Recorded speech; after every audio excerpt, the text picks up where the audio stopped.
Sur la banderole, le mot ensemble prend toute son ampleur, en sachant que la Commission européenne des syndicats est solidaire des syndicats français. Dans leur opposition au report de l'âge de la retraite en France, elle souligne le fait que les syndicats soient unis dans l'opposition est un signe clair, et cette proposition gouvernementale injuste et inopportune. La CSE applaudit notre unité et notre détermination à nous opposer à l'augmentation de l'âge de la retraite et nous soutient de tout cœur en espérant que notre mobilisation réussira à persuader le gouvernement français de traiter les travailleurs français avec plus de respect. Ensemble, nous pouvons créer une Europe plus juste et plus sociale pour les travailleurs. Face au rejet massif, le gouvernement doit retirer sa réforme. À l'appel de l'ensemble des organisations syndicales, le 31 janvier a confirmé la très forte détermination à refuser le projet de réforme des retraites présenté par le gouvernement. Plus de 2,5 millions de travailleurs et travailleuses, du public comme du privé, jeunes et retraités, se sont mobilisés par la grève et ou manifestés sur l'ensemble du territoire. Cette mobilisation d'ampleur fait suite à celle du 19 qui avait rassemblé près de 2 millions de personnes. La jeunesse particulièrement mobilisée pour refuser la précarité grandissante que promet le gouvernement. La population, vous, soutient les revendications des organisations syndicales qui s'opposent au recul de l'âge légal de départ à 64 ans et à l'allongement de la durée de cotisation. 9 travailleurs sur 10 rejettent la réforme. 2 tiers de la population soutiennent la mobilisation. Aujourd'hui encore, nous sommes 10 000 dans les rues de Tarbes, à nouveau en grève. Personne ne s'est laissé tromper par la propagande du gouvernement. Les organisations syndicales n'acceptent pas les propos tenus par la Première ministre, indiquant que selon elle, l'âge de départ n'est pas négociable. Pour les organisations syndicales, le recul de l'âge de départ n'a jamais été négociable. Les propositions alternatives formulées par elles sont toutes restées lettres mortes. Cela démontre le jusqu'au-boutisme du gouvernement, sourd au rejet exprimé par la totalité des organisations syndicales. Revenons sur l'argument phare de la Première ministre, qui est que cette réforme serait nécessaire pour l'équilibre du régime et qui serait par conséquent irresponsable de s'opposer au texte proposé. Pierre-Louis Brasse, président de la COR, l'a par ailleurs fermement rappelé lors de sa dernière audience, je cite, « Les dépenses de retraite ne dérapent pas, elles sont relativement maîtrisées, elles diminuent même à terme. Il n'y a pas de dynamique incontrôlée des dépenses des retraites. » De plus, le déficit annoncé ces 10 à 15 prochaines années est extrêmement limité par rapport au budget global du régime, alors même que les prévisions annoncent un retour à l'équilibre sans besoin de réforme. Notre régime de retraite n'est donc pas en danger. Soyons fermes, non aux 64 ans. Le second argument phare du gouvernement est celui de l'espérance de vie. Il serait évident que lorsque l'on vit plus longtemps, on doit travailler plus longtemps. Il ne s'agit pourtant en aucun cas d'une logique imbattable, mais encore une fois d'un choix de société. Tout d'abord, le changement démographique en cours avec le départ de la retraite, avec le départ à la retraite des dernières générations du baby-boom a déjà été anticipé par la réforme précédente, notamment avec un premier recul à 62 ans et la réforme de Touraine dont les effets sont toujours en cours sur le marché du travail. Il n'y a aucun besoin d'ajouter une réforme aux réformes pour compenser ce changement démographique. De plus, l'espérance de vie n'est plus en progression constante. Les derniers chiffres de cette espérance de vie ont été revus à la baisse. Par ailleurs, c'est nier une autre réalité que celle de l'espérance de vie en bonne santé.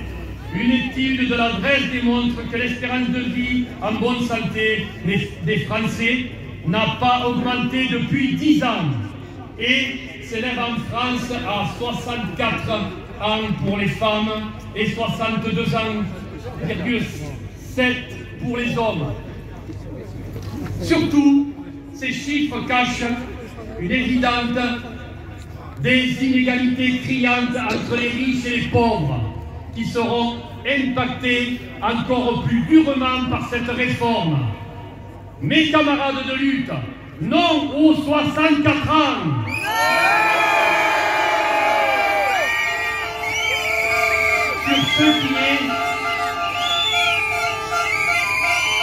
Sur ce qui est proposé dans les textes, ce projet de loi est donc injustifié, mais est également profondément injuste. Sur le recul de l'âge de départ et l'allongement de la durée de cotisation, le texte proposé fera travailler tout le monde 2 ans de plus. Les départs dits anticipés auront donc lieu à 62 ans au lieu de 60 actuellement. Cette réforme, c'est 2 ans ferme pour tout le monde. Le cumul du recul de l'âge de départ et l'allongement de la durée de cotisation aura pour effet de faire partir des travailleurs après 60 ans et même après 67 ans. Sur les seniors, en France, l'âge de départ en retraite actuel, 62 ans, un travailleur sur 2 ne travaille déjà plus. Certains sont au chômage, d'autres en invalidité ou aux minima sociaux. Il est prioritaire de renforcer une politique de l'emploi des seniors pour pallier ce problème. Cela n'est pas fait dans ce texte, où la simple publication d'un index senior a été requise, sans obligation de résultat pour les employeurs. Posons-nous des questions. Le recul de l'âge de départ aura des effets économiques importants et de report au transfert de charges. En premier lieu, sur la branche chômage, pour les indemnités, sur la branche maladie, pour prendre en charge leurs dépenses de santé, leur indemnité journalière, car ils seront plus en arrêt encore ou encore leur invalidité. Ainsi, non seulement la réforme ne va rien faire économiser, mais elle va peser fortement sur le coût de toute la protection sociale, et tout cela en plus de prolonger la précarité d'un grand nombre de travailleurs seniors.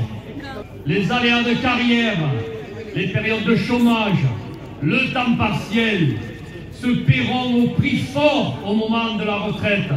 Cette réforme sera particulièrement dramatique pour les femmes. Les femmes sont 2 fois plus nombreuses que les hommes à atteindre l'âge de fin de décote, soit 67 ans. Nous avons des propositions.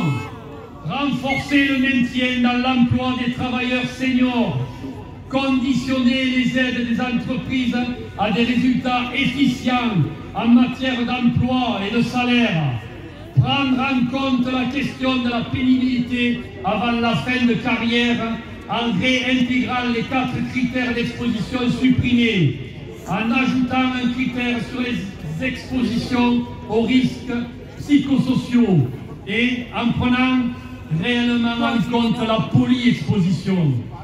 Encourager la négociation collective, à la fois pour l'emploi des seniors, mais également pour les questions d'égalité au travail. Lutter contre les inégalités femmes-hommes au travail. Une réelle égalité salariale pour les femmes, éradiquant les écarts de rémunération permettrait d'augmenter les cotisations et donc les recettes du régime.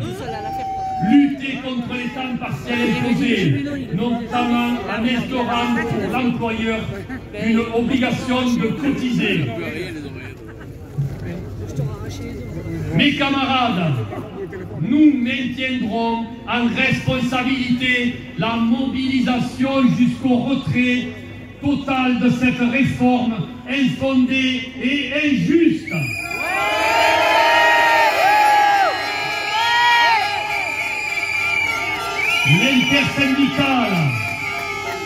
L'intersyndicale appelle toute la population à se mobiliser par la grève, la manifestation encore plus massivement le samedi 11 février prochain pour dire non à cette réforme.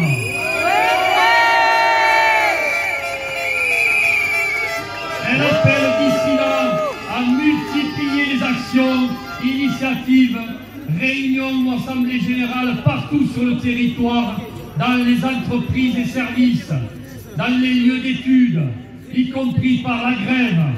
L'intersyndicale nationale se réunira ce soir. Mes camarades de lutte, unis, nous vaincrons.